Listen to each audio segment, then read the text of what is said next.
This is Colin. He's 17 and he's building a project car from scratch in his garage. To any of you who have put time into a project car, this might sound like a tall order. It's tough for a first-timer because no matter how common a chassis is or how straightforward a build might be, no matter how many forums you go on or how many YouTube tutorials you find, you always get stuck because there's never an instruction manual for your exact build.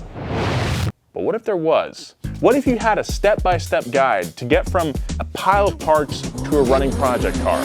Well, that's what Colin has, because he got a kit car. If you're thinking that I'm talking about some Fiero-based fiberglass Ferrari knockoff, then you're missing out on what kit cars are today. We talked to all kinds of builders and owners to get the lowdown on what it takes to build a modern kit car. So whether you're an experienced builder or a newbie, a classic car lover, or a track rat looking for the best power to weight ratio, I guarantee by the end of this video, you'll be looking for a kit car of your own. Well, you're a machine. Big thanks to Raycon for sponsoring this episode. When I'm writing, I love listening to music to focus, but sometimes those money pit guys, they can get a little loud and distracting.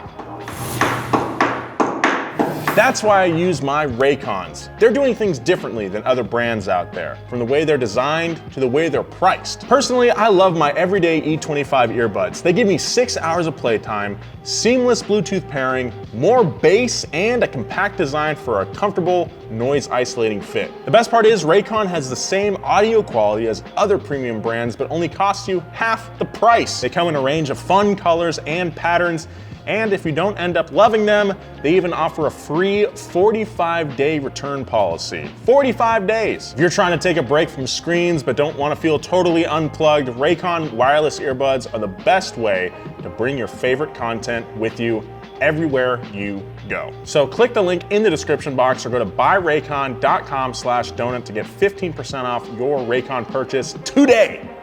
Now let's get back to Wheelhouse. Before researching this video, the term kit car, for me at least, was a 4-letter word. Kit cars have a stigma of being machines built to look like a supercar or another rare car, but was actually a slower, cheaper car underneath. And for a long time, that was the case. These are the pretender cars, designed and built with aspirational views. I've since learned that there's a few other types of kit cars, but let me build to that. The idea of a kit car actually blossomed in the 1950s. With rust-proofing in its infancy, many older vehicles were getting scrapped because their bodywork was beyond repair. So people figured, why not get a new, lighter fiberglass body and slap it on as a replacement? It wasn't just a way to make the car look faster or cooler, it gave a chassis a second life. By the 70s, however, small manufacturers wanting to get into the auto business had found that selling a car as a kit was a great way to get your foot in the door. In the UK, kits were seen as components, not new vehicles, so they could be sold without imposing the purchase tax, which was an extra 33% tax on luxury goods in the UK until 1973. Since kit cars weren't considered luxury goods, all you needed was a donor vehicle, and there was no car that was better suited to being a card-carrying donor than the Beetle. The Beetle was cheap, mechanically simple, and had an unusually sporty layout with the engine sitting on the rear axle driving the back wheels. Also, by that time, VW had sold over 15 million of these suckers, so donor chassis and any repair parts were plentiful. Cars like the Bradley GT, Aquila GT, and the original dune buggy, the Myers Manx, were all the result of builders catching the bug. Also, rest in peace to Bruce Myers, passed away very recently. The Beetle wasn't the only solid base for a kit car. The Fiero was a 2-seater, mid-engine, rear-wheel drive coupe, and one of the only times the US has ever made a midship car that was this cheap and popular. The V6 Fiero GT was being called the poor man's Ferrari, and if it's already being called a Ferrari for what's on the inside, why not make the outside match as well? Since the Fiero was built on a space frame chassis covered with plastic body panels, it was easy to pull off the original ones and slap on new fiberglass ones. Because of this, it was super easy to build a Ferrari, a Shamborghini, or a Porsche.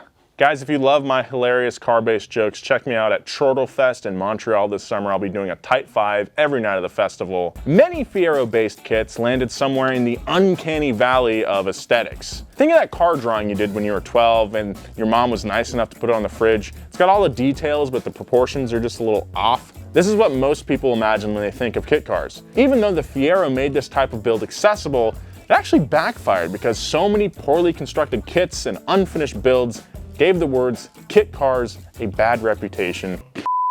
Instead of being a serious build, it was viewed as a car cosplay. But surprisingly, some kits were actually designed pretty damn well. The Pontiac Mara was a Fiero GT kit designed to replicate the Ferrari 308, and it was so accurate and so popular that Ferrari actually sued Mara over the styling. Regardless, the Fiero was a great blank canvas, and even though the Fieros were prone to catching on fire some of the time, that's still about the same reliability you could expect from a real 80s Ferrari in the first place. So, fair play. So kit cars were all about building a car that looked like a car you actually wanted but couldn't afford. And this is where kit cars started to change a little bit. If you could make a car that looked like it was expensive to buy, why not make something that looked like it was impossible to buy?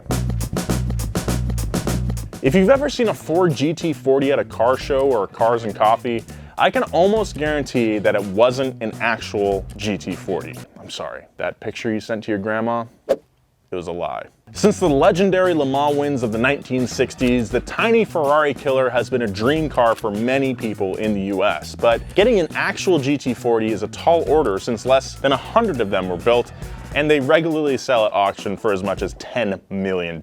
So plenty of companies started making kits. Almost 20 companies have offered some version of a GT40.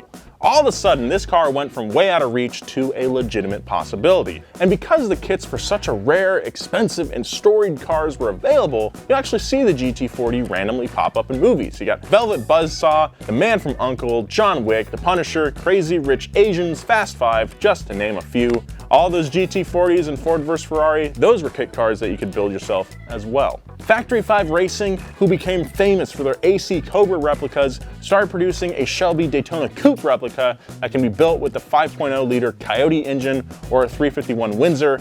Unlike the Fieros and Bugs of old, these kits were not about being economical. While it is definitely cheaper to get a kit Daytona than an actual Daytona, these builds are about experiencing a classic car with all the heritage and pedigree that comes with it, without the risk of breaking a priceless classic. Because honestly, I'd hate to get into a legendary race car and have to baby it for insurance reasons or something like that. But with these kit cars, you can actually drive them and drive them hard. And with modern engines and modern parts, you can get a faster, more reliable, more comfortable, and more economical car than the original. But as much as I love older American cars, these kits all feel a bit boomery, right? They feed off the nostalgia for an era I wasn't around for. They aren't exactly cheap either. But there's another type of kit car, the kind that is designed to be the best lap time per dollar investment. And if you are a semi-skilled builder, you could have a car that is lighter, faster, and easier to work on than the Money Pit Miata while still being cheaper. Let's look at some track-ready kit cars. Have they become a viable option for car guys like me that are limited on budget and skill? In my case, definitely skill. You might have seen some stripped-down, tube-chassised, minimalist carts like Hoonigan's Shark Cart or Leroy the Savage. The idea is that you take off as much of the car as you possibly can, give it a stiff tubular cage, and make the car as light as possible.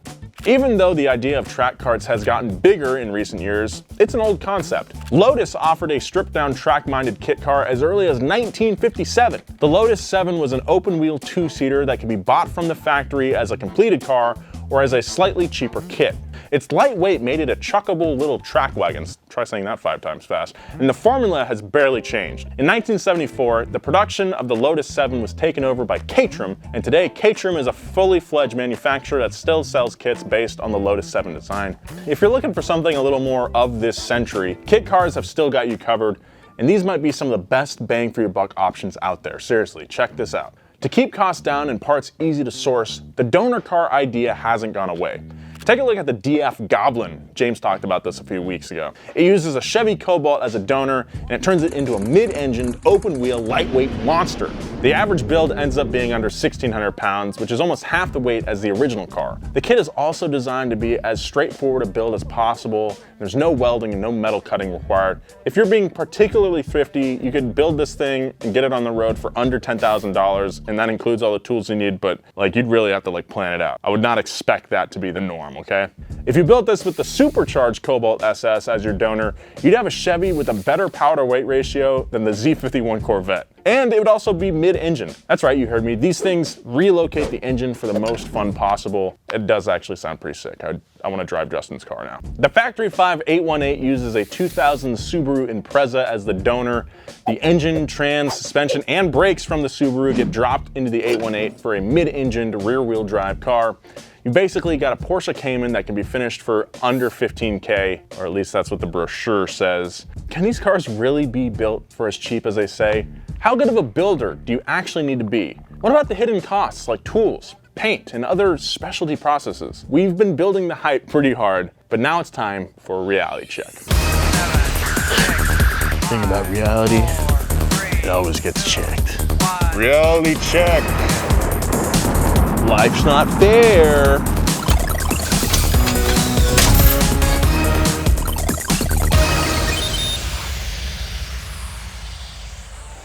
Look kids, while these kits are better in quality than the fiberglass lookalikes we used to think of, they're still kits. Even if you are the most meticulous builder, you don't have the budget and R&D of an OEM manufacturer. So your car is gonna be a little rattly in some places. Some of the panel gaps might not be the best, and it's not gonna be as comfortable as an OEM car. We spoke to a Factory 5 818 owner who said that even though the car had body panels and looked like a road car, it didn't even feel like anything other than a hardcore track car. But that's where I think we got it wrong in the 80s, okay? Trying to build a Ferrari lookalike is always gonna fall a little short of the real thing, but building a track car or a classic replica is perfect, because those are two types of cars that don't need to be luxurious or refined. And the best part is, you built it yourself.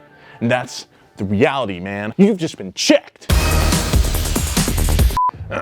One of the biggest benefits to a kit car over a modified car is that apart from any used donor bits, you are working with clean, fresh parts that are designed to go together with common hand tools and are therefore designed to come apart just as easily for maintenance, replacement, and repairs. It's like if you've ever installed brand new parts on your car.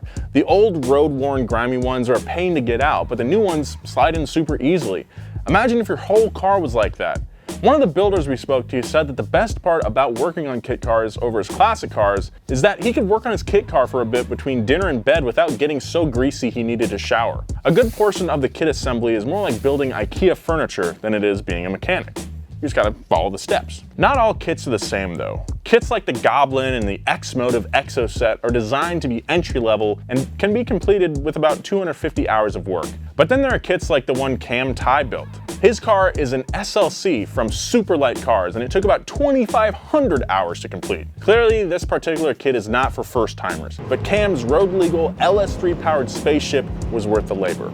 But even with that, Cam will admit that his SLC isn't the fastest, the cleanest, or the most cost effective. But the fact that he got it built at all means that he dodged the fatal flaw of all kit cars. The biggest killer of even the easiest kit car projects is the while I'm in there effect.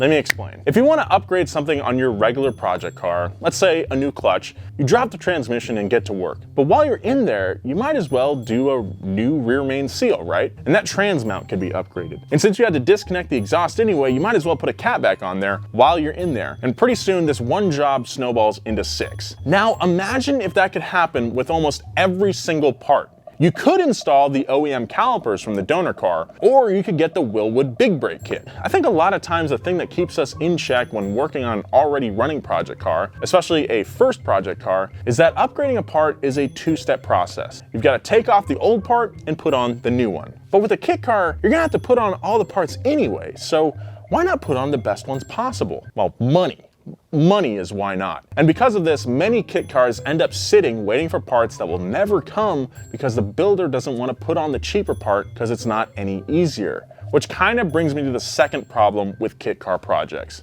Until it runs, it's not a car, it's just a pile of parts. When Job got the Miata from Money Pit, he was able to drive it every day if he wanted to. It wasn't the best little car, but at least it ran and could get you from point A to point B in a pinch or do a little canyon cruising with buddies. Kit cars can be lonely projects though. Even with non-running projects with my Imperial, I'm still closer to it running than a kit. The moment the engine fires, I can at least drive my Imperial around the block, but when the engine fires on your kit car, you're only halfway done. So with that said, what about our buddy Colin. Well, he's about a quarter of the way done with his K-Trim and hopes to get it on the road in time for summer of this year. He's working on it every weekend, and while the finished car won't have a stereo or ABS or windows that roll down, when it's done, he'll have one of the most unique cars on the block. And not just unique because it's rare, but because even the first day he drives it, it's already full of memories. I really want Colin to succeed in building that K-Trim. I think it's super cool that a 17-year-old is taking on a project like that. If you want to cheer him on, I'll put the link to his blog in the comments along with Cam's. They're both a big help in making this episode.